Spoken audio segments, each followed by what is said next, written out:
हाँ जी, तो स्वागत है आपका टेक्नो कोडर्स के एक और नई वीडियो में।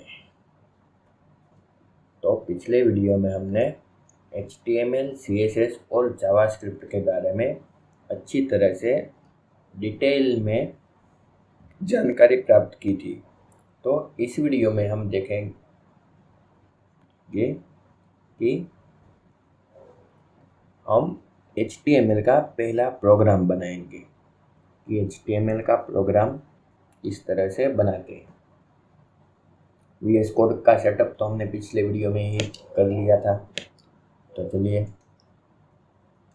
हमने हमारे डेस्कटॉप में HTML नाम से एक फोल्डर बनाया है। उस फोल्डर को VS कोड में ओपन कर दिया है। अब इसमें एक फोल्डर बनाएंगे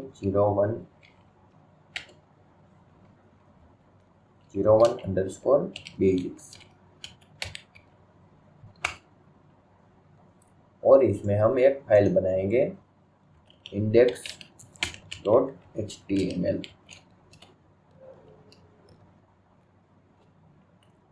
index.html ही क्यों, 1.html क्यों नहीं?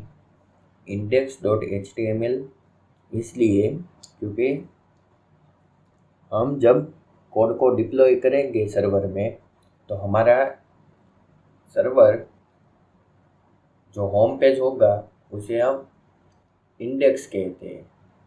जो पहला पेज है उसे इंडेक्स कहते हैं। नहीं समझे ना? फिर से समझाता हूँ। हमारे पूरी वेबसाइट बनने के बाद जो हमारा HTML का कोड है उसे हम जब सर्वर में डिप्लॉय करेंगे तो वो पहले पेज को इंडेक्स नाम से पहचानता है। यानी कि अगर हमने 1.html, 2.html ये सभी दिए होंगे, फिर भी वो पहले पेज को इंडेक्स को ही पहले पेज की तरह लेगा। अगर index.html नहीं हो तो उसे default.html से भी सर्च करता है, लेकिन अभी सभी कंपनियां index.html ही प्रीफर करती है, index.html का ही यूज़ करती है। जो मोस्ट ऑफ कंपनियां अपाचे सर्वर को यूज़ करती है। cPanel से हम अपाचे को यानी कि हमारी वेबसाइट को डिप्लॉय करते हैं। वो सब हम आगे देखेंगे।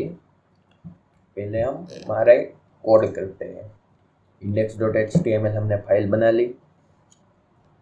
अब हम एमेट का यूज़ करेंगे। सिंपली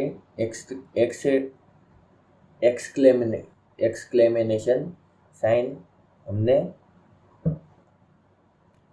टाइप किया और यहाँ पे 2 शॉर्टकट आए हैं। एमेट एब्रीब्यूट है जिससे हम HTML का स्ट्रक्चर हम ले आते हैं। इसे हम बॉयल अप कोड कहते हैं। यानी कि अगर हम HTML की जो भी फाइल बनाएंगे उसमें ये कोड तो लगता ही लगता है। तो इसे इस स्ट्रक्चर को भी हम समझ लेते हैं। ये डॉक टाइप HTML यानी कि पहले समय में हमें हमारे ब्राउज़र को बताना पड़ता है कि डॉक्यूमेंट का टाइप क्या है। यानी कि डॉक टाइप, अगर यहाँ पे HTML ना हो तो TXT भी कर सकते हैं, लेकिन हमारा डॉक्यूमेंट टाइप है HTML। ये सिर्फ ब्राउज़र को बताने के लिए होता है। उसके बाद हमारा HTML का टैग शुरू करना पड़ता है। HTML में जो टैग शुरू होता है वो एंड भी होता है। बैकवर्ड स्लैश से हम उस टैग को क्लोज करते हैं। यानी कि HTML में 2 प्रकार के टैग होते हैं, एक ओपनिंग टैग और एक क्लोजिंग टैग। HTML के 2 चाइल्ड हैं, एक हेड और एक बॉडी। हेड यानी कि जो हमारे वेब पेज में जो टाइटल और वो सभी है, यानी कि हमारा क्रोम ब्राउज़र को हम ओपन कर लेते हैं। जो यहाँ से ऊपर का जो भी एरिया है उसे हम टाइटल को भी हम हेड में लिख सकते हैं। ये सभी हेडिंग सेक्शन है। और हेड में हम स्टाइल शीट को लिंक कराते हैं, जावास्क्रिप्ट को लिंक कराते हैं। यानी कि हेड में हम वो सभी डिफाइन करते हैं कि जो बॉडी में यूज़ होगा। और दूसरा HTML का चाइल्ड है बॉडी। बॉडी में जो भी हमें शो होता है वेबसाइट में वो सभी बॉडी है। ये सभी जो दिख रही है वो बॉडी है। देखिए, हम किसी भी वेबसाइट का कोड वेबसाइट में जाके राइट क्लिक करके इंस्पेक्ट करके हम कोड देख सकते हैं। और यहाँ पे इस एरो से हम देख सकते हैं कि ये कौन सा एलिमेंट है। देखिए, div है, एलिमेंट है। ये कौन सा एलिमेंट है उसका कोड भी हमें यहाँ पे राइट साइड में दिख रहा है। देखिए, और वो एलिमेंट कितनी स्पेस हमारे वेब पेज में स्टोर करता है वो सभी दिखते हैं। ये प्लस का साइन है, वो इतनी स्पेस रोकता है। ये राउंड है। यानी कि हम इंस्पेक्ट करके किसी भी वेबसाइट का सोर्स कोड देख सकते हैं। देखिए, ये गूगल है तो उसमें div ID लोगो है और उसमें सारा कोड लिखा गया है।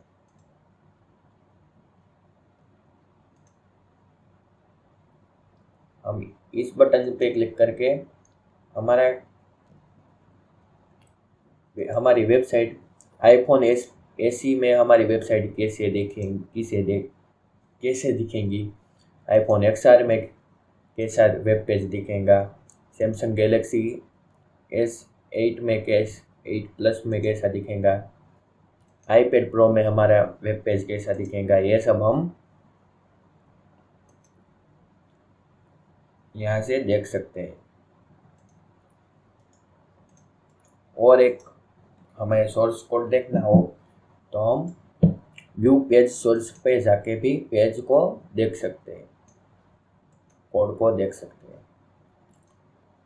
तो सिंपली हम किसी भी वेबसाइट ओपन कर लेते हैं। जैसे कि हमारी वेबसाइट ओपन कर लेते हैं, टेक्नो कोडर्स।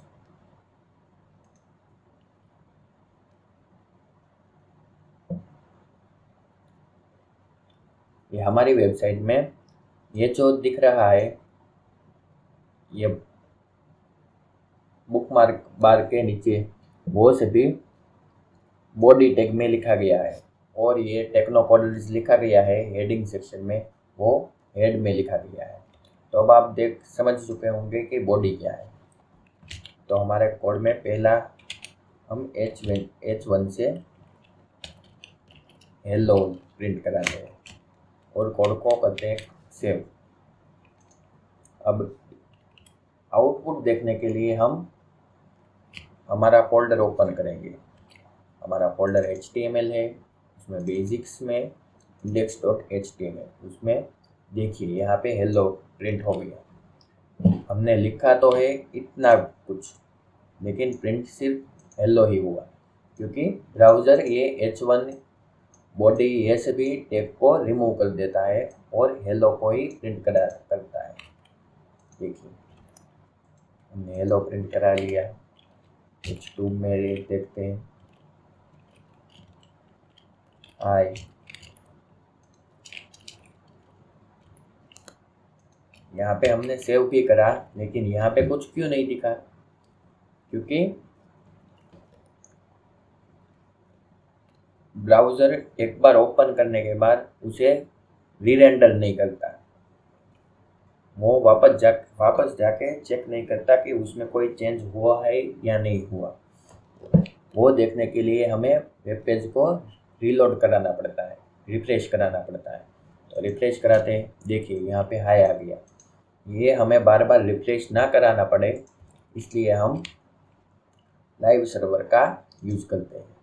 यहाँ पे गो लाइव सर्वर नाम से आता है, उसमें हम क्लिक करके देखते हैं। तो देखिए यहाँ पे वही आया। अगर हम यहाँ पे कोई चेंज करें और सेव करें तो वो सिंपली यहाँ पे आ जाता है, लेकिन ये वाले जो हमने खुद से रेंडर किया था उसमें नहीं आता। ये हमारे पीसी में सर्वर बना लेता है। देखिए ये सर्वर का आईपी एड्रेस है और उसमें हमारा फोल्डर है और ये फाइल है। तो यहाँ पे डॉक्यूमेंट लिखा हुआ आ रहा है, वो कहाँ से आ रहा है? यहाँ से हेड में। तो अगर हम यहाँ पे टेक्नो कोडर्स लिख दें तो हमारी वेबसाइट में क्या आएगा? टेक्नो कोडर्स आ गया, देखिए। तो ये सिंपली हमने पहला प्रोग्राम बना लिया। तो आप सोच रहे होंगे कि मेटा टैग ये क्या है?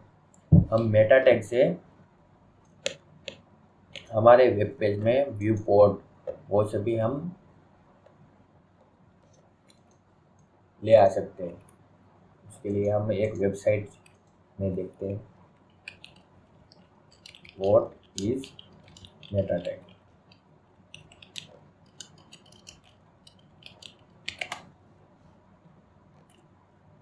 W3C में ही देख लेते हैं।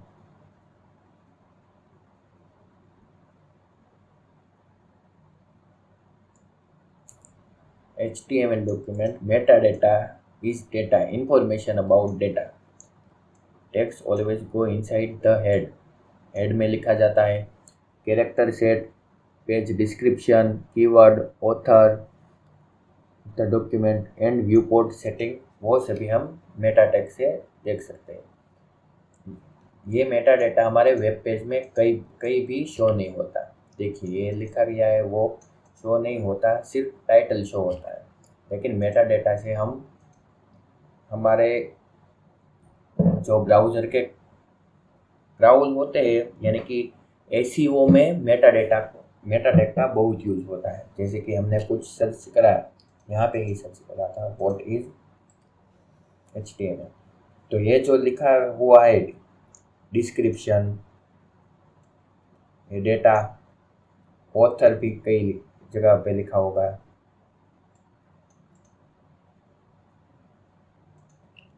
VS कोड में देख लेते हैं, विकिपीडिया।